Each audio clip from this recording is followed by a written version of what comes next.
कि ये सही है कि आज खेती वही वर्ग करता है जो समाज से पीछे है, गरीब है और जिसको आवश्यकता है।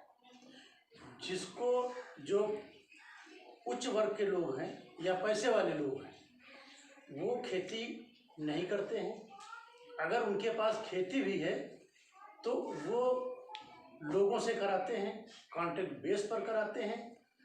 स्वयं खेती वो कभी नहीं करते हैं। स्वयं अपने हाथ से खेती वही वर्ग करता है जो गरीब है, जो पिछड़े तबका है।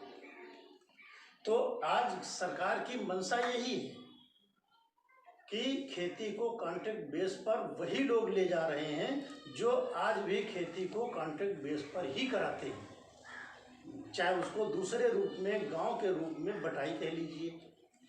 कि जो बड़े बड़े किसान हैं जिनकी गांव में खेती है तो वो बटाई के रूप में छोटे छोटे किसानों को अपने खेत देते हैं और वो छोटे छोटे किसान उसमें खेती करते हैं। यही कॉन्ट्रैक्ट बेस है और वही आज सरकार लाने जा रही है। जो छोटा किसान है इससे सबसे ज़्यादा प्रभावित वही छोटा किसान होगा जो गरीब है, जो मजदूर तबके का है।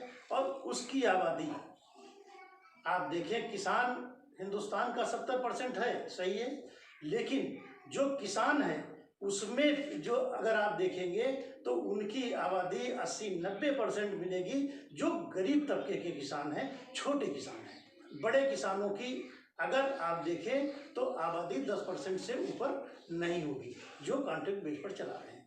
तो अब वो 10% वाला फार्मूला पूरे 100% पर लगाया जा रहा है। जब पूरी दुनिया कोरोना जैसी महामारी से लड़ रही है, सभी देश अपनी जनता को बचाने के लिए लगातार प्रयासरत हैं और अच्छे से अच्छा इलाज देने की कोशिश कर रहे हैं। ऐसे में 5 जून 2020 को भारत सरकार ने 3 अध्यादेश जारी किए और उनको पास करा के ये लागू कर दिया कि किसान कॉन्ट्रैक्ट बेस्ड खेती करेंगे और मंडी शुल्क ख़त्म कर दिया गया। एमएसपी केवल मंडी में लागू होगी। इसी के साथ इसी एक्ट में भंडारण के लिए सज़ा का जो परिविधान था वो ख़त्म कर दिया। अब कोई जितना चाहे भंडारण कर सकता है। बिचौलियों को ख़त्म करने की मांग की गई, जबकि जब मौजूदा सरकार विपक्ष में थी तो बिचौलियों के नाम पे संसद में बड़ी लंबी बहस करती थी। सुषमा स्वराज जी का ये वीडियो आज हमें उस बहस की याद दिलाता है। देखिए। जो ग्रामीण अर्थव्यवस्था को जानता है केवल वो इस बात को पहचान सकता है। ग्रामीण अर्थव्यवस्था ये कहती है कि आपके ये बैंकों के एटीएम तो आज आए हैं, आड़ती उस किसान का पारंपरिक एटीएम है। किसान को बेटी की शादी करनी हो, बुआ का भात भरना हो, बहन का छूछक देना हो, बच्चे की पढ़ाई करानी हो, बाप की दवाई करानी हो, सिर पे साफा बांधता है और सीधा मंडी में आरती किया जाकर खड़ा हो जाता है। बोल रही है, वो बोल रही है, बैठ जाइए।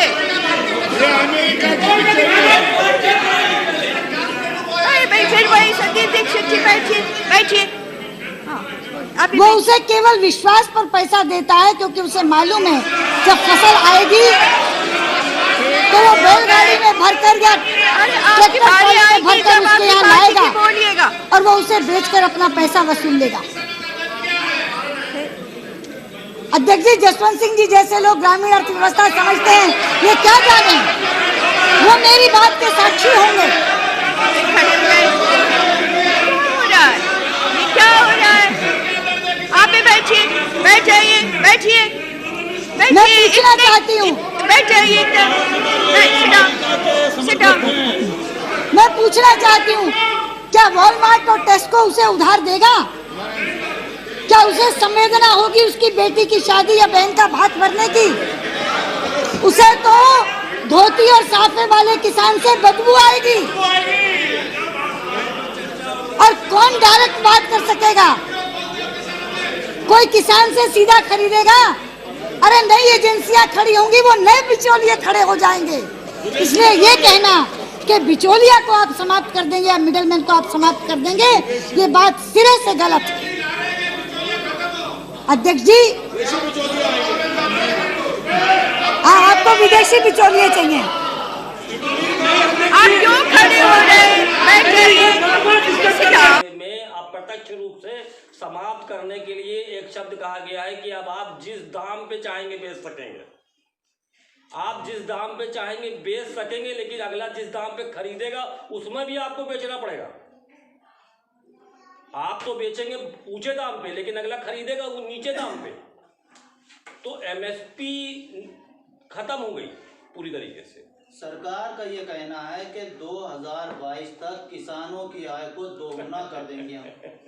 और ये जो बिल उन्होंने बनाया, बिल में इन्होंने कहा किसानों को सरकार द्वारा नियंत्रित बाजारों से स्वतंत्र कर देंगे और उन्हें उनकी उपज का बेहतर मूल्य दिलाएंगे। बेहतर मूल्य, बेहतर, असलम साहब बेहतर शब्द समझिएगा, ज्यादा नहीं, न्यूनतम समर्थन से ज्यादा नहीं, बेहतर मूल्य मिलेगा। अब ये बेहतर कारपोरेट सेक्टर के लिए होगा या किसान के लिए होगा, ये अब छुपा हुई बात है। बेहतर शब्द है।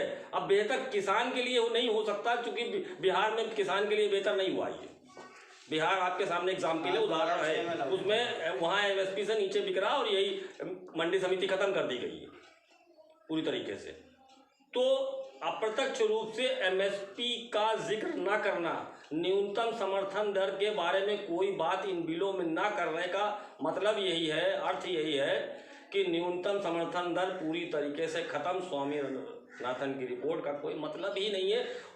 इस कानून को लिखे जाने में के वक्त इस चीज को लिखने में क्या प्रॉब्लम थी, क्या कानूनी अड़चन थी, ये सरकार बताने में असफल है। सिर्फ इतना किसान मांग रहा है कि साहब इतना लिख दिया जाए इन बिलों में कि हमारी फसल जो न्यूनतम समर्थन दर नियत करेगी सरकार, उससे कम में कोई नहीं क्रय करेगा, और अगर क्रय करेगा तो उसका ये खामियाजा भुगतेगा।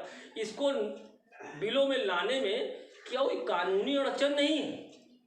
और अभी तो बिल का अधिनियम नहीं बने, आज की तारीख संसद से पारित हो गए, राष्ट्रपति के पास हस्ताक्षर के लिए गए। राष्ट्रपति चाहे तो दोबारा वापस भेज सकता है संसद में पुनर्विचार के लिए, और इस पर यह चीज बढ़ा करके दोबारा जा सकता है। बोला जी, ये जो है कानून बनने के बाद दो चीज़ें जो फैसले ताबड़तोड़ हुए हैं, वो फैसले ये हैं कि उत्तर प्रदेश सरकार ने ये साफ कह दिया मंडी शुल्क लागू रहेगा, नहीं ख़त्म करेंगे, जिसकी वजह से कल मंडियों में हड़ताल थी, ये आप लोगों को भी पता होगा। दूसरी चीज़, हरियाणा सरकार ने कहा कि हम अपने राज्य में दूसरे राज्य का मक्का, सरसों, कपास, गेहूं, तिलहन, दलहन कुछ नहीं बिकने देंगे, साफ कह दिया हमारे राज्य की सीमाएं बंद। तीसरी चीज जो कल एकदम से लागू हो गई कि सरकारी तीनों एजेंसियां जो सरकार के लिए किसान से डायरेक्ट खरीद करती थी वो बंद कर दी गई, उस पर रोक लगा दी गई फौरन। अब उसमें एक है एफसीआई। एफसीआई में जो किसानों को जाता था, गेहूं जाता था किसान का एफसीआई पे, वही गेहूं, चावल और जो चना होता था राशनिंग के जरिए जो खाद्य अधिनियम बनाया गया कि सबको खाद के लिए दिया जाएगा, वो खाद अधिनियम जो बनाया गया उसके तहत राशन की दुकानों पे जो सामान जाता था, अब जब एफसीआई खरीद नहीं करेगी तो वो कहाँ से राशन भेजेगी। तो इसमें दो चीज़ें आती निकल के, क्या सरकार ये जो प्राइवेटाइजेशन है, निजीकरण है, क्या सरकार इस चीज़ को भी निजीकरण कर रही है, राशनिंग भी निजीकरण में चली जाएगी? जी, सरकार का जो नारा है कि आत्मनिर्भर, हिंदुस्तान के प्रत्येक नागरिक को वो आत्मनिर्भर बनाना चाहता है, और इसकी वजह से उसने जो सरकारी खरीद फरोख्त की जो मंडियां थी, कारपोरेशन थे, उनको बंद कर दिया और कहा कि उन पर कोई खरीद नहीं हुई। जब उन पर खरीद नहीं की जाएगी तो किसान मजबूर होगा और वो बाहर बेचेगा, और बाहर बेचेगा तो उसकी मजबूरी का फ़ायदा कारपोरेट सेक्टर उठाएंगे। ये व्यवस्था लागू। और उससे देखिए, उससे एक चीज़ ये कि कल मैंने सुना प्रधानमंत्री जी बोल रहे थे कि तमाम छोटे छोटे कानूनों से देश के किसानों को छुट्टी मिल जाएगी। तो देश का जो किसान गरीब है जिसके पास राशनिंग की व्यवस्था की राशन कार्ड होता था, गरीब आदमी था, जो लेबर था, उसको राशन मिलता था, वो खत्म हो जाएगा। जब सरकार क्रय नहीं करेगी, भंडारण नहीं करेगी, तो वो जो राशनिंग की व्यवस्था है, जो राशन देने की व्यवस्था है, वो खत्म हो जाएगी। यानी कि आपको अपने हाथ स्वयं आत्मनिर्भर बनना होगा। जहाँ तक बात ये रही कि वो बाहर की जो स्टेट से उन्होंने मना कर दिया कि हमारे पास ना लाएं, उनका सिर्फ ये मतलब है कि वो सरकारें ये चाहती कि हम अपने किसान को वो किस, देखिए इसमें दो प्रकार का मामला है कि जो कानून बना, जो 5 जून को अध्यादेश लाया गया, इस पे किसान बिल बना, उस पे दो, सेंट्रल गवर्नमेंट और स्टेट गवर्नमेंट, सेंट्रल गवर्नमेंट और स्टेट गवर्नमेंट मिल करके कानून बनाएंगी। और इस पे चाहिए ये था कि समवर्ती सूची से संबंधित मामला है, तो इस पे दोनों स्टेट सेंट्रल गवर्नमेंट में तो बहस होनी ही चाहिए थी, लेकिन प्रत्येक राज्य के सदन में भी इस पे चर्चा होनी चाहिए थी। बगैर कोई चर्चा कराए, किसानों से ऑब्जेक्शन लिए, उनकी बात माने और इन्होंने पास कर दिया। अब्दुल रऊफ जी, ये बताइए कि ये किसानों के लिए जो बिल बनाया गया है, तो क्या इसमें किसानों की राय ली जाना जरूरी थी कि नहीं? बिल्कुल ली जानी चाहिए थी, और जो है इसमें समर्थन सबका होना जरूरी था। जितना भी इसका भंडार अपने पास रखे, इसकी कोई सीमा नहीं होना चाहिए। इसमें राय का हम जानना चाहते हैं आज कि ये कानून जो